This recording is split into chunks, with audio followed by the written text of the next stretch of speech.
સુરત જિલ્લાના માંડવી તાલુકામાં કાકરાપાર ડેમમાં 4 યુવક ડૂબી જવાનો મામલો.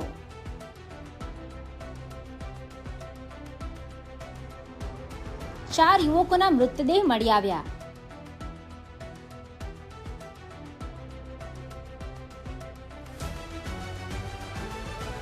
ગઈકાલે સાંજના સમયે એક યુવક ડૂબ્યો હતો.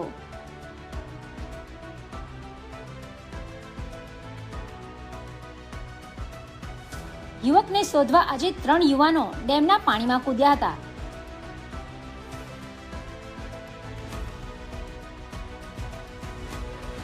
માંડવી ફાયર વિભાગ દ્વારા 3 યુવકોના મૃતદેહ શોધી કાઢવામાં આવ્યા.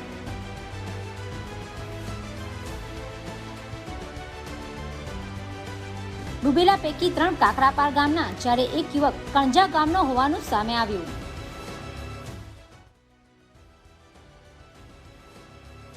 ઘટના સ્થળે માજી આદિજાતિ વિકાસ મંત્રી કુંવરજી હળપતિ ઘટના સ્થળે પહોંચ્યા.